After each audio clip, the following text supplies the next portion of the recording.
Agora, para conseguirmos tudo o que acabamos de comentar, tenho que lhes dizer que a chave é a motivação. E essa é a palavra mais mal interpretada por nós. A pergunta favorita da imprensa é: foi sobre isso que vocês ficaram falando durante 3 horas em Charlotte? Bem, em uma certa hora houve um intervalo. Você acha que os entusiasmou? Ei, acho que você não esteve lá. Essa gente já está entusiasmada. Você vai entusiasmar ainda mais? Espero que sim. Eles gastaram seu dinheiro e passaram o dia inteiro aqui. Se eu não os entusiasmar, garanto que da próxima vez que vier, eles não participarão. E isso vai ser ruim, porque a minha próxima palestra vai ser muito melhor do que esta. Mas sabem, pelo menos tenho o bom senso de saber disso. Se esta palestra não funcionar, vocês não estarão aqui da próxima vez. E é exatamente assim que os seus clientes e as pessoas com quem vocês tratam se sentem em relação a vocês. Eu lhes garanto. Depois, os jornalistas perguntam: Zig, você precisa entusiasmar mais as pessoas. Mas a que ponto chegarão daqui a 1 mês, daqui a 6 meses ou daqui a 1 ano? Eles estão perguntando se a motivação é permanente. E a resposta é que certamente não é. Agora, quando tomamos banho também não é para sempre, é? Isso significa que sou contra tomarmos banho? Ah, sou um entusiasta de banhos. Acho que vocês também são. De fato, tomei uma excelente ducha hoje de manhã. Bastante água quente, muito shampoo e sabonete. E sabem, é durante o banho que tenho minhas melhores ideias. Tomei um excelente banho e posso garantir que antes de ir dormir vou tomar outro. Zig, não acabou de dizer que tomou um banho gostoso? Sim, então por que vai tomar outro? É muito simples, há muita sujeira por aí. E parte dela fica em mim e eu quero tirar isso. Eu realmente quero fazer isso. Bem, por que preciso de motivação todos os dias? É muito simples. Existem muitos problemas por aí. E se uma quantidade suficiente deles se prende em mim, minha atitude se endurecerá e essa é a pior doença que o homem conhece. Tenho que me livrar delas. A motivação é necessária todos os dias, realmente é. Você não pode, durante toda a sua vida, fazer retiradas de atitudes mentais em maior quantidade do que está disponível no banco. Você não pode ficar dizendo que é um perdedor e todos os outros dizendo que você é um perdedor. Então, uma vez você vai a uma reunião e algum cara de Dallas se levanta e diz que você pode fazer tudo. Você é um vencedor. Um depósito, não importa de que tamanho, não será maior que toda uma vida de depósitos. Mas nós podemos desenvolver uma camada fina sobre todo aquele lixo. Mas então, o que acontece? Alguém joga novo lixo sobre isso e pronto. Você está se sentindo péssimo novamente. Precisamos de novas e novas camadas. Nós certamente podemos enterrar todo aquele lixo velho um dia e então tudo o que temos a fazer é tratar de nossa motivação diária. Anos atrás estive em Washington e fiz uma palestra para o Conselho de Paz para uma Juventude Sem Drogas. Nancy Reagan também falou. Brooke Shields estava lá, ela tinha feito um comercial para o grupo. Eu era o último palestrante. Era um grupo muito simpático, eles riram de todas as minhas piadas, o que é um sinal de inteligência, me apresso em dizer. Disseram coisas gentis sobre mim. Na manhã seguinte, eu estava no restaurante esperando minha vez na fila da entrada. Havia umas 10 ou 12 pessoas atrás de mim e a moça estava levando um casal ao seu lugar. Não sei como vocês fazem quando ficam parados em pé. Quando estou parado em pé, apenas fico lá. Por exemplo, não sei como ficar parado motivado. Então, fiquei simplesmente parado. Ao chegarem 3 senhoras que na noite anterior tinham estado na cerimônia e ao voltarem para entrar na fila, elas me viram e sussurraram bem baixo, do jeito que se pode ouvir de bem longe. A primeira disse: "Olha, o nosso palestrante de ontem à noite." A outra disse: "Sim, ele é obviamente uma pessoa que vive na noite." E a terceira disse: "Deve ser, com certeza não me parece motivado agora." Não sei como vocês em Charlotte ficaram parados em pé, mas eu apenas fico por ali. Não sei como ficar parado motivado. Não sei se a senhora achou que eu deveria estar lá, parado, olhando para o público, sorrindo para todos, talvez dando adeus e pulando. Isso é motivação? Isso é insanidade. É isso que é. Então, meus amigos, a pergunta é: o que é motivação? É uma pergunta essencialmente importante que necessitamos responder, porque é algo de que todos precisamos. Mais uma vez, quero dizer que a motivação é o segredo que ilumina a faísca do conhecimento. E o motivo de precisar dela continuamente é que as ideias negativas estão sempre presentes. De acordo com o Dr. Said Hemsteder, um americano de aproximadamente 16 anos de idade já ouviu não, ou você não consegue fazer isso, umas 168 mil vezes. Todos os dias ouvimos muitas negativas e somos negativistas. A pessoa obesa senta-se à mesa e diz: "Tudo que como se transforma em gordura." De manhã nós acordamos com o som de um despertador. Quando um banco é roubado ou quando acontece um incêndio, o alarme soa. Isso assusta as pessoas. Os alarmes nos assustam. Um som de alarme assusta a gente. É lógico que acordamos negativos. Sabem, é um relógio de oportunidades. Se pensarmos nisso, quando se ouve o alarme do despertador, isso nos dá uma oportunidade para levantar e sair. E dependendo do que se acredita, isso pode ser muito ruim, porque a gente vai estar morto durante um tempo muito maior do que o que passamos vivos. Nós falamos de maneira negativa. Se acontecer uma batida na rua e logo depois alguém disser, chame o guincho, você teve uma batida, você bateu. Agora você precisa é de um guincho. Quando se pega um pão, a primeira fatia é chamada de ponta, ou final. Em minha vida, nunca vi um filão de pão que não tivesse duas pontas. Nunca vi mesmo. Precisamos pensar nessa ideia. Por mera curiosidade, quantos de vocês estiveram contando os quadrados desde que estou mostrando a figura? Levantem as mãos. Muito bem. Agora, quase todos, quando veem essa figura, dizem, são 16 quadrados. E então, 99% das pessoas dizem, ora, todo conjunto forma um quadrado. Então, são 17 quadrados. Mas se vocês notarem, logo aqui, bem no centro, existe mais um. E isso nos leva a 18 quadrados. Quero que vejam isso. Aqui tem outro. Então, são 19. Isso significa um quadrado. São 20. E aqui outro quadrado. São 21. E outro aqui, portanto, 22 quadrados. E agora, olhem para isto. Não é um quadrado? Isso os torna 23. Isso quer dizer um quadrado, então são 24. E aqui outro são 25. E outro aqui são 26. E olhem agora, se passarmos por 3, e 3 aqui e 3 lá em cima, isso também é um quadrado, são 27. Isso aqui à direita é mais um, então são 28. Isso é um quadrado, chegamos a 29. E isso é um quadrado. Então, minha gente, existem 30 quadrados. Não estou tentando enganar vocês, mas eu sou um tipo de arremessador de discos vesgo.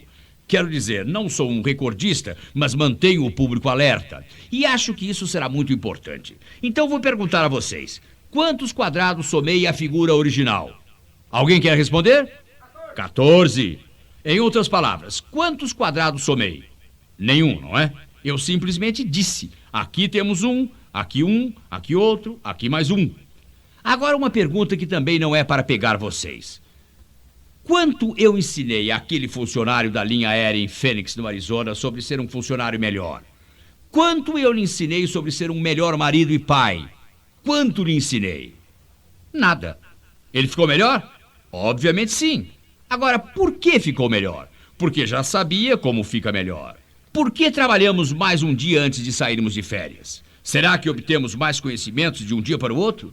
Ou será que é porque começamos a fazer as coisas que já conhecíamos? Assumimos os compromissos, fizemos a lista, focalizamos a lista e foi aí que as coisas começaram a acontecer.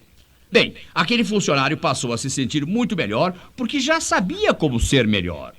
Quando acrescentamos a mudança de atitude, foi aí que as coisas aconteceram. Você nasceu para vencer, mas para ser o vencedor que você nasceu para ser, primeiro você tem que planejar vencer. Você tem que se preparar para vencer. E só então você pode esperar vencer. Eu já contei que durante 24 anos de minha vida adulta, por minha própria escolha, eu pesava bem mais de 100 quilos. Isso pode surpreender a muitos, mas ensinei a minha filha mais nova quando era criança, ela agora tem 37 anos, a me chamar de gordinho. Essa era a visão que eu tinha de mim mesmo. Meus olhos eram bons. Eu conseguia me olhar no espelho e ver claramente a minha aparência. Eu era obeso, eu era gordinho. Mas o interessante é que cada vez que eu confessava isso, sempre que minha filha confessava isso a mim, a visão se tornava cada vez mais e mais firme. Durante todos esses anos, com base nos meus cálculos, e é um chute, eu literalmente perdi uns 1.700 quilos. Eu fiz todos os regimes e dietas possíveis. Estava sempre engordando e emagrecendo. Minha gente, não é difícil perder peso. Toda vez que vocês comem menos calorias do que queimam, vocês perdem peso. Mas até mudar essa visão, todo esse peso vai voltar. Um bom amigo meu, o Dr. John Kozak, que é um psiquiatra brilhante, me mostrou isso. É preciso você mudar a visão que tem de si mesmo. Essa visão é o fator determinante. Vamos enfatizar uma coisa. Eu pesava demais porque comia demais. Mas eu comia demais porque tinha que fazer isso. Eu não tinha escolha. Vejam, eu tinha completado a visão. E eu tinha isso. E a visão era verdadeira. Eu era obeso. Qual é a importância dessa visão? Quando eu mudei a visão, o peso baixou e não tive mais problemas. Fiz isso 20 anos atrás. Hoje peso 82 quilos. E foi nesse peso que consegui chegar a 20 anos e é o que devo pesar.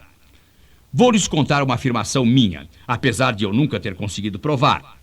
Honestamente, acredito que mais pessoas emagreceram permanentemente ouvindo o que tenho a dizer do que com qualquer livro de dieta. Entendo que essa afirmação é absurda e confirmo que não posso provar.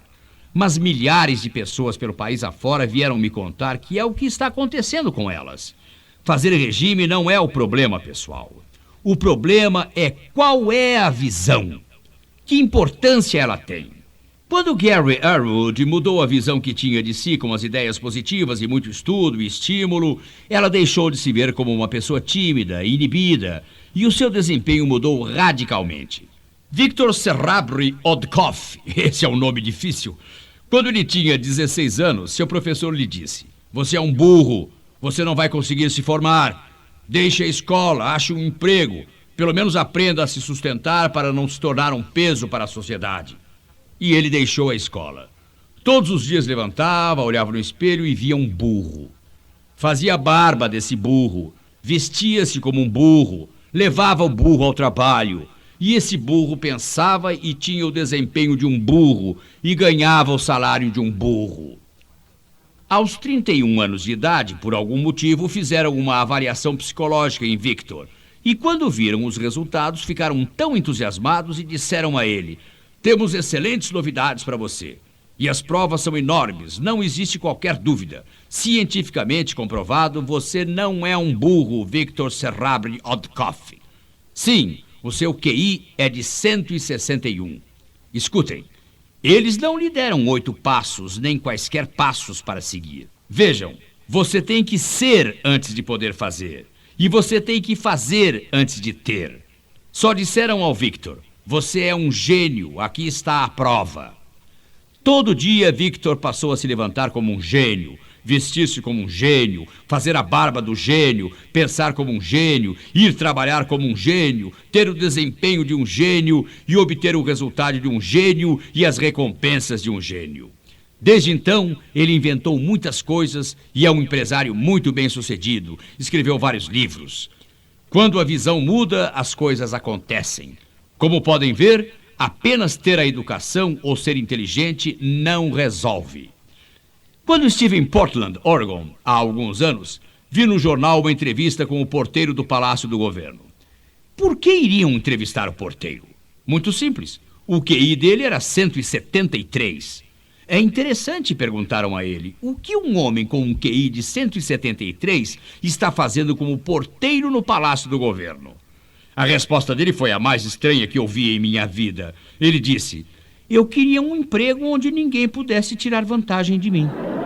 No meu entender, esse é o tipo de cargo onde todos podem tirar vantagem. Mas sabem, quando a gente está falando de um burro que tem um QI de 173, é de se preocupar. Garanto que a culpa não era dele, mas ele não tinha a visão correta. É por esse motivo que com frequência eu falo sobre a diferença entre a informação. Qual é a diferença entre conhecimento e onde a sabedoria e o bom senso se encaixam na visão? Bem, a gente obtém as informações de jornais, revistas, obtemos conhecimentos de bons livros e enciclopédias, mas até juntarmos a dimensão espiritual vai faltar a sabedoria. Temos que juntar os três. É por isso que falamos sobre físico, mental e espiritual. É por isso que falo de sua vida pessoal, sua vida familiar e sua vida profissional. Vejam, vocês não podem separá-las. O USA Today, de 8 de janeiro de 1990, diz que problemas conjugais são a causa principal da queda de produtividade em nossa sociedade. E está certo. Em segundo lugar, como causa de queda de produtividade, está o alcoolismo. E esses são problemas que podem ser solucionados. Tudo começa com aquela visão individual. Vou terminar esta nossa primeira sessão com a história mais bonita, estimulante e impressionante que já ouvi sobre mudança de visão. Mas antes de falarmos sobre essa história, Quero chamar a atenção para isso, porque muitas vezes as pessoas só ouvem partes selecionadas. Quero lhes dizer, meus amigos, agora que começamos esta parte, que a vida é dura. Não sei quais foram suas experiências com a vida, mas as minhas dizem que a vida é dura. Mas também quero lhes dizer que quando somos firmes conosco, a vida se torna muito mais simples. Quando nos disciplinamos a fazer o que precisamos fazer, quando precisamos fazer, chegará o dia que você poderá fazer o que você quer, quando você quiser. Vocês sabiam que 175 dentre os dirigentes das empresas da revista Fortune foram da Marinha dos Estados Unidos? Que 7 dos últimos 9 presidentes do nosso país fizeram o serviço militar? E daí, o que eles ensinam no serviço militar? Eles ensinam disciplina, eles ensinam compromisso.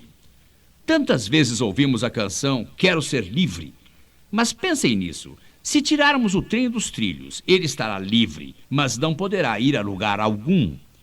Tirem a direção do carro. Ninguém estará controlando, mas ele não poderá se mover. Pensem nisso. O marinheiro tem a liberdade dos mares só quando obedece à bússola. Caso contrário, ele precisa ficar perto da costa. Mas quando passa a seguir a bússola, ele pode ir a qualquer lugar do mundo. Nós somos assim. Quando seguimos o desenvolvimento do melhor de nós, coisas maravilhosas podem acontecer e acontecem. Mas quero enfatizar, isso nunca é fácil. Eu gosto da história que Joel Weldon, de Phoenix, Arizona, conta sobre o pé de bambu chinês. Os chineses plantam a semente, regam e fertilizam, mas no primeiro ano nada acontece. No segundo ano, eles regam, fertilizam e nada acontece.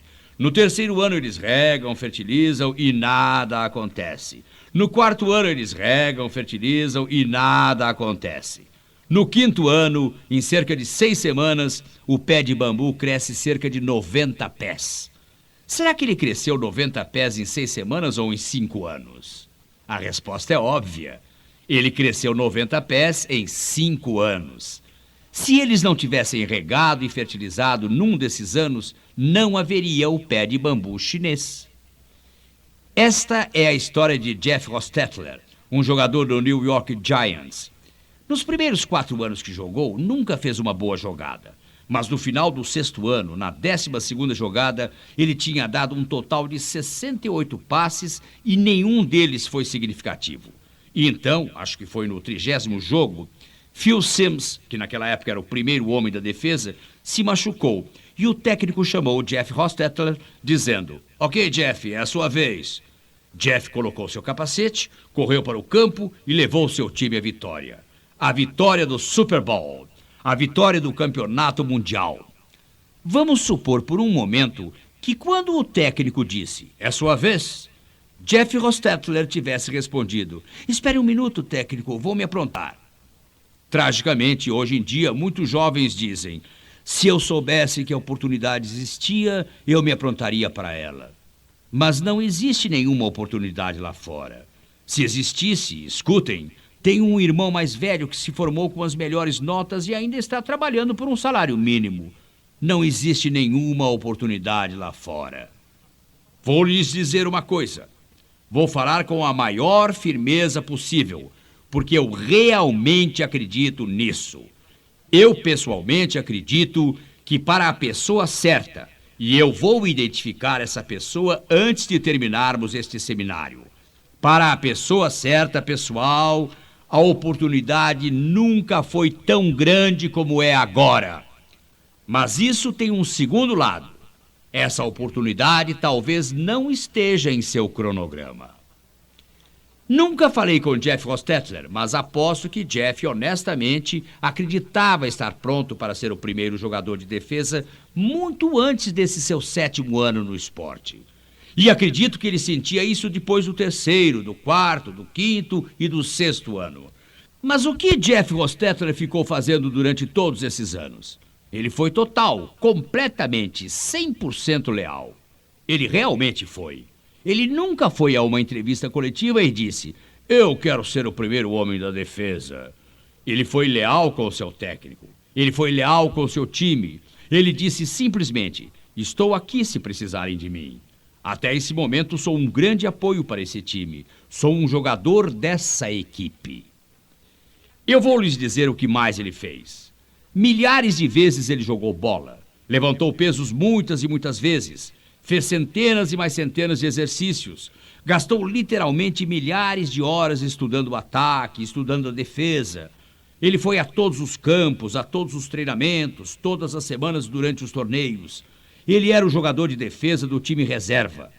Isso quer dizer que ele tentava jogar no papel do jogador do time adversário da semana seguinte e todas as semanas seus companheiros jogavam contra ele. E finalmente, um dia, quando o técnico olhou para ele e disse: "Ok, Jeff, é a sua vez?" Jeff Hostetler estava pronto. Ele pensou: "Estou razoavelmente confiante. Esperei quase 7 anos por esse momento. Estou pronto, técnico." Vou fazer uma pergunta. Quando voltarem ao trabalho amanhã e o técnico disser: "É sua vez?" vocês vão dizer: "Espere um minuto, técnico, vou me aprontar." Entendam, se fizerem isso, outra pessoa vai agarrar a oportunidade e correr com ela. Depois vou lhes dizer por quê, mas se vocês nasceram fora dos Estados Unidos e vieram para cá, sua chance de se tornarem milionários é 4 vezes maior do que se tivessem nascido aqui. Acho que esta mensagem é importante. Vocês precisam se aprontar. Quero enfatizar isso o máximo possível. O que vocês fazem fora do trabalho determina onde vão chegar profissionalmente. Qualquer médico sabe disso. Qualquer atleta sabe disso. O pessoal do show business também sabe disso. Qualquer pessoa que trabalha com finanças sabe disso. Todo palestrante sabe disso. Eu invisto umas 3 horas em média por dia lendo e fazendo pesquisa, me aprontando para dizer o que estou falando agora. E hoje estou dizendo algumas coisas que nunca disse antes em um seminário aberto, porque só ontem li essas coisas. Por que isso é importante? Precisamos nos manter atualizados. Vou lhes dar um exemplo interessante. Fizeram uma pesquisa sobre a fábrica típica americana. Os horistas que trabalhavam na linha assistiam a uma média de 30 horas de TV por semana. O supervisor da linha assistia a uma média de 25 horas por semana. O mestre assistia a uma média de 20 horas. Vocês já perceberam a tendência? O superintendente da fábrica assistia a TV 15 horas por semana. O vice-presidente assistia a uma média de 12 a 15 horas por semana. O presidente, 8 a 12 horas por semana. E o presidente do conselho assistia de 4 a 8 horas de televisão por semana. E 50% do tempo era para ver vídeos de treinamento. O que vocês fazem no trabalho os prepara para o desempenho que terão no trabalho. Esse ponto é essencial. Mas a mensagem que quero passar com tanta ênfase é que nós temos que aceitar as responsabilidades. E então temos que assumir o compromisso de segui-las. No dia 7 de janeiro de 1992, em Plano, Texas, onde moro, passei pela academia onde faço meus exercícios. Levanto pesos leves. Não quero engordar, quero ser flexível e poder jogar bem o meu golfe. Naquele dia 7 de janeiro, eu não conseguia encontrar um lugar para meu carro. O estacionamento estava lotado. Voltei no dia 8 de janeiro e o estacionamento continuava lotado. Dessa vez, literalmente, estacionei na rua. Entrei na sala de pesos, que tem aparelhos Nautilus. Na sala, havia uma fila de 5 pessoas em frente de cada aparelho. Fui falar com o rapaz que cuida do lugar. O que está acontecendo? Ele riu e disse: "Ah, Zig, não se impressione com isso. Volte daqui a 2 semanas e tudo terá voltado ao normal. Esse é o pessoal que no ano novo tomou a decisão de praticar exercícios." A maioria das pessoas assume compromissos com todo o entusiasmo de um piloto kamikaze em sua 38ª missão. Quero dizer, precisamos observar, precisamos estabelecer o que vamos fazer. Precisamos começar a estabelecer nossos objetivos e trabalhar nisso. Por que isso é tão importante? Amigos, isso é importante porque até realmente focalizarmos, nada realmente vai acontecer. David Jensel, da Universidade da Califórnia, está fazendo uma pesquisa sobre as pessoas que assistem a este seminário. Há várias coisas que você pode avaliar nesta pesquisa. Uma delas é a perda de peso. Outra é a renda das pessoas. Ouçam o que ele descobriu. As pessoas que vieram a este seminário e resolveram focalizar, essas pessoas que especificamente estabeleceram suas metas, ganhavam cerca de 7.401 dólares por mês. Isso inclui todas as profissões: professores, médicos, vendedores, motoristas de caminhão, garçons. Todos ganhavam uma média de 7.401 dólares por mês. E os que ouviram exatamente as mesmas informações e pensaram: sabe, isso parece bom mesmo. Talvez um dia eu vou fazer isso, mas não hoje, é lógico. Quero dizer, isso na verdade não se aplica a mim agora. Ganhavam uma média de 3.397 dólares por mês. Sabe qual é a desculpa que dão? Estou muito ocupado, não tenho tempo. Eles não têm tempo para gastar 15 minutos por dia para dobrar sua renda? Isso não faz muito sentido. Mas isso exige compromisso, exige um plano, exige persistência e, mais importante de tudo, exige uma visão correta de si mesmo. Minha história favorita é a de Brian Harbour, em seu livro Subindo Acima da Multidão. Quando o pequeno Ben Hooper nasceu, há muitos anos atrás, nos morros do leste do Tennessee, meninos e meninas que não sabiam quem era seu pai eram banidos. Eram muito maltratados. Quando Ben fez 3 anos, as outras crianças não queriam brincar com ele. Os pais diziam coisas horríveis como: por que um menino como ele quer brincar com as nossas crianças? Como se a criança tivesse algo a ver com o seu próprio nascimento.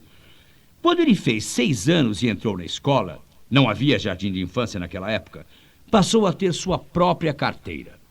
Durante o recreio, ele ficava sentado na carteira e estudava. Isso porque, aos 6 anos, Ben Hooper não tinha nenhum amigo. Ninguém queria brincar com ele.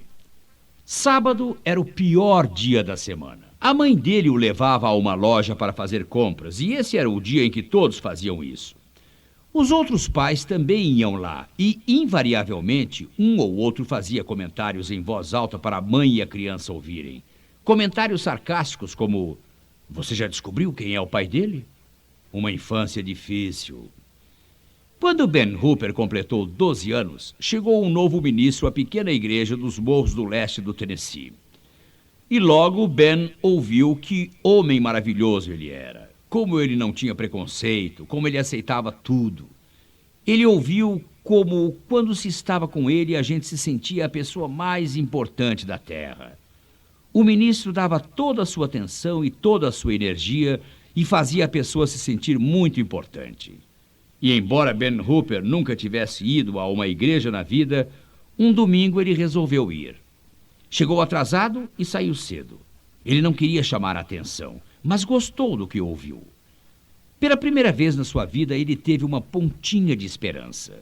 E novamente, como diz o Dr. Maxwell, se existe esperança no futuro, existe poder no presente. Ben voltou no domingo seguinte, e no outro, e no outro, e no seguinte. Sempre chegando atrasado e saindo cedo. No 7º domingo, Ben Hooper ficou tão concentrado na mensagem que esqueceu da hora. Era como se existisse um projetor atrás do jovem ministro mostrando as palavras: você, pequeno Ben Hooper, que não conhece o seu pai, existe esperança para você. Ele estava totalmente hipnotizado com o que ouvia. Esqueceu da hora. Nem notou quando algumas pessoas entraram depois dele e de repente terminou a cerimônia religiosa. Ben Hooper levantou-se esperando que pudesse sair correndo como das outras vezes. Mas desta vez havia gente atrás dele e enquanto tentava abrir caminho sentiu uma mão em seu ombro. Virou-se e percebeu que estava olhando diretamente nos olhos do jovem ministro que fez uma pergunta que estava na cabeça de todos nos últimos 12 anos. Quem é o seu pai? Imediatamente todos na igreja se calaram. Podia-se ouvir um alfinete cair. Então, com um sorriso, o jovem ministro disse: ah, eu sei quem é o seu pai. Você se parece tanto com sua família que não pode haver erro. Você é um filho de Deus. Você tem uma herança enorme, menino. Agora precisa se esforçar e viver à altura dela. Muitos anos mais tarde, Ben Hooper disse que esse foi o dia em que ele foi eleito governador do estado do Tennessee e mais tarde foi reeleito. A visão tinha mudado. Estou convencido de que nesta sala há muitos Gary Arrowds, muitos Ben Hoopers e Jane Hoopers aqui mesmo, com enorme potencial interno. É por isso que tudo que escrevo, todo seminário que dou, toda fita que gravo, é dirigida direta ou indiretamente à mudança da visão. Porque quando a visão muda, tudo muda. Bem, Zig, isso quer dizer que as pessoas têm problemas com a visão? Em dezembro de 1989, a Ruiva e eu, quando falo da Ruiva, sabem que estou falando da minha esposa. Ela é uma ruiva decidida. Isso só quer dizer que um dia ela decidiu que seria uma ruiva. Agora ela é uma ruiva muito entusiasmada. Ela acabou de ser aceita entre os melhores do Mastercard e está muito satisfeita com isso. Ela me disse que ia comprar um cinto preto. Uma noite chego em casa, essa história é verdadeira, hein? E encontro um bilhete sobre a mesma dizendo: querido, eu estava tão deprimida que resolvi ir à cidade para fazer uma terapia de compras. E quando ela voltou, vi logo que ela tinha feito um tratamento intensivo. Aliás, a pedido dela, sempre que falo sobre minha esposa, chamo-a simplesmente de Ruiva. Quando falo com ela é Amor, e o nome dela é Jean. Em novembro celebramos nossas bodas de ouro. Estamos juntos? Obrigado. Há um bom tempo. Na verdade, estamos casados há 45 anos, mas ouvimos falar tanto das bodas de ouro que decidimos celebrar antes. E é uma comemoração muito importante. Vamos repetir de novo este ano, é muito divertido. Em dezembro de 1989, entramos em um pequeno shopping de Prestonwood e fomos a uma ótica. O rapaz veio nos atender dizendo: posso ajudá-los? E eu respondi: sim, preciso de um par de lentes anti-ofuscantes. Ele me perguntou: o senhor é fotógrafo? Eu disse: não, vou usar isso para fazer um vídeo para transmissão por satélite. Ele perguntou: o senhor é um produtor de TV? Minha resposta: não, sou um palestrante. Bem, disse ele, sobre o que são suas palestras? Eu disse: principalmente sobre liderança, motivação, estabelecimento de metas, seminários sobre a família, esse tipo de coisa. Ele disse: como o Zig Ziglar. Eu respondi: esse tipo de coisa. A Ruiva disse: ele é o Zig Ziglar. Ele era um rapaz bem calmo, mas nesse momento ele literalmente deu 2 ou 3 passos para trás e me examinou bem. Depois, sacudindo a cabeça, ele disse: não, eu já vi vídeos do Zig Ziglar e o Zig Ziglar está sempre pulando. Não, esse não é o Zig Ziglar. Eu dei um sorriso e disse: amor, eu disse que você não ia conseguir enganar esse rapaz. Ele provavelmente está procurando um velho esquisito de uns 40 ou 50 anos. Ele viu 2 jovens como nós entrando na loja e me examinou cuidadosamente. Ele sabe que eu não poderia ser o Zig Ziglar. O rapaz disse: é isso mesmo. Fizemos nossa compra, ele aprontou a papelada, pegou sua caneta e perguntou: qual é o seu nome? Eu disse: vou soletrar. Z-I-G-L-A-R. A caneta caiu da mão dele e ele disse: o senhor é Zig Ziglar? E eu respondi: sim, já faz um bom tempo. O motivo para eu contar essa história é que o rapaz tinha uma visão de mim e o que aconteceu deu certo. Algumas vezes, como vocês viram hoje de manhã, eu fico pulando. Mas a visão que ele tinha de mim era estreita, pouco profunda, que não se parecia em nada com o que sou ou sou capaz de fazer. Estou totalmente convencido. E nos últimos 20 anos, como já disse, passei mais de 3 horas em média por dia lendo e fazendo pesquisas. E existe uma coisa sobre a qual estou totalmente convencido. A esmagadora maioria das pessoas em nossa sociedade tem uma visão de si tão estreita e tão pouco profunda que em nada se parece com o que são ou são capazes de fazer. Eu poderia lhes contar 1000 histórias como a de Ben Hooper e a de Gary Arwood, para quem, quando a visão mudou, todas as facetas da vida mudaram de forma dramática.